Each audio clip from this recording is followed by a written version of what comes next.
Right. Hello, everyone. Welcome back to Dan's Astrology. I am doing a video today, not just for the topic of Mars in Libra, but rather the there's a rumor going around that I saw about the potential coup in Russia overthrowing Vladimir Putin's government. And I have to admit that when it comes to the inner workings of Russian politics, I am pretty well ignorant. I don't have any insider knowledge on any of this. I just, um, whatever, getting stuff over the news like everybody else. But as an astrologer, this piqued my interest because hearing this rumor, I don't know if there's anything to substantiate it or not. The basic premise is, though, that when it comes to the idea of anti-war sentiments, that there could be a significant attitude in Russia against the ongoing war in the Ukraine, and there could be the militancy and hawkishness of the there could be a pushback against that coming from within Russia's own establishment somehow. And I would just like to show you what's interesting about the chart or at this point in time. You can see in the inner circle here, we have Vladimir Putin's chart. And then we have in the outer circle the transits. And one of the most important parts of a chart is the moon. When you are gonna, if you're going to be getting transits to your moon, you can almost be certain something's going to happen because the moon is, the whole idea is that you have all, in astrology, that you have a kind of emanationist model where the energies of the cosmos manifest themselves through with the moon as being the intermediate body between the earth and the rest of the cosmos, right? And so if your moon placement in your natal chart is being transited by a planet, you can almost certainly expect something is going to happen out of that. And so first of all, Uranus and transiting Vladimir Putin's moon. Uranus, of course, having to do with revolution, with overthrowing dictators and tyrants and kings and all this kind of stuff. It's a planet that was discovered around the time of the American Revolution, the French Revolution, and so there's like that Uranus transit to Vladimir Putin's moon sign. In the chart of a king, the moon would be the people that he rules over or the land he rules over, and a Uranus transit could mean rising up against him.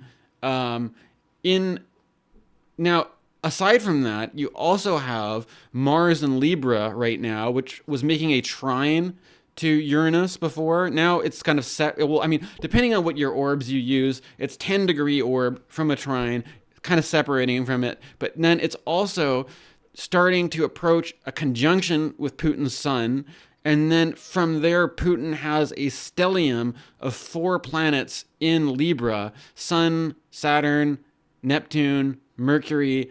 And so as we go through the end of summer here, we can see the Mars conjoining Putin's sun on the 27th, conjoining Putin's Saturn on the 3rd of September.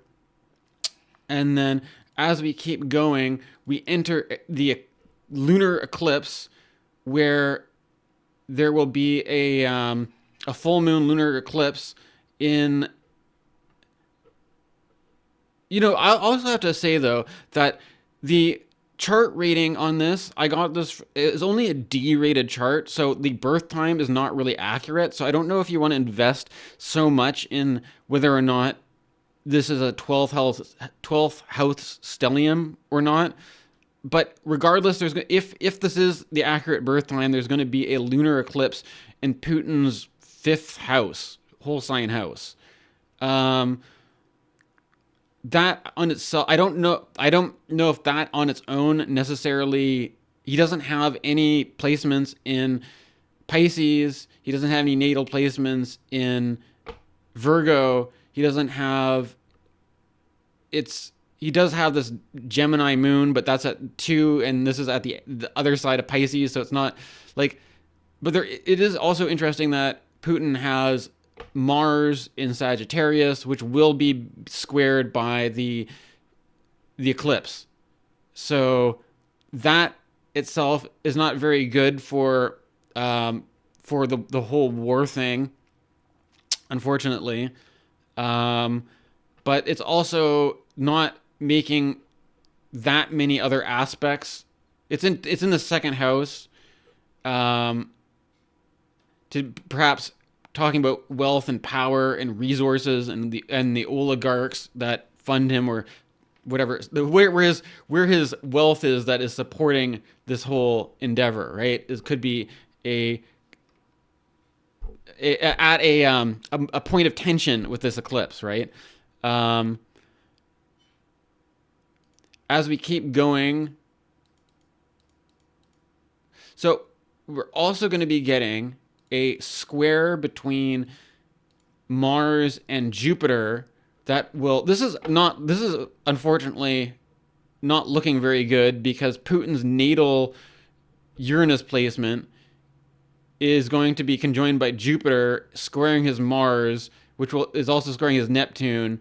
And there is obviously, the thing is about this, when if you anyone was asking me a question about certain things around what's going on with the war in the Ukraine, what's going on with the potential of a possible coup, my approach to this is that since no one is employing me to answer these questions by paying me, then I'm not going to employ myself to answer them, but I'm instead showing you, at least this already just piqued my interest, the fact that Putin has a moon conjoined Uranus, Putin has a Uranus conjoined Jupiter, and Putin has a Libra stellium conjoined Mars, and then there's a whole bunch of aspects going on, and then there's a lunar eclipse in Pisces, and I think you can almost certainly expect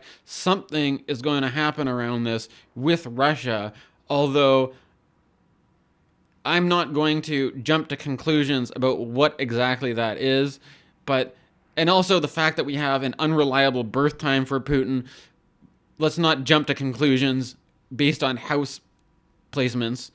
But this could very well be the overturning of the Putin regime with this many transits going on, right? That could be one possible outcome. It could be some conclusion to whatever is going on with this war in Ukraine that's been dragging out. You also have, what's interesting, at the same time, a lot of people are saying that Donald Trump is not looking like he's in very good health, and that Trump has been trying to negotiate a peace deal with Russia for the sake of getting into heaven, apparently, because he's starting to have a moral crisis as his personal indiscretions are becoming more publicized and circulated or whatever.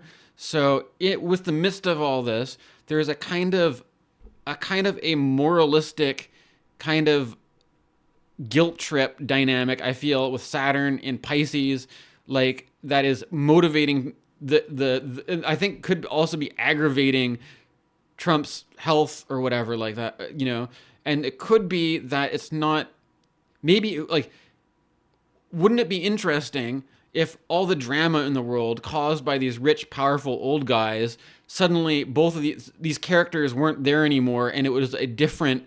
It's kind of, like, think about, like, how Game of Thrones opens, how there's a bunch of old guys and everybody's just waiting for them to die off, and then there's, like, a balance of power and a shuffling around of things. Like, we could very well be heading into one of these situations right now, so it's interesting to just sort of, like, watch that and see how it plays out.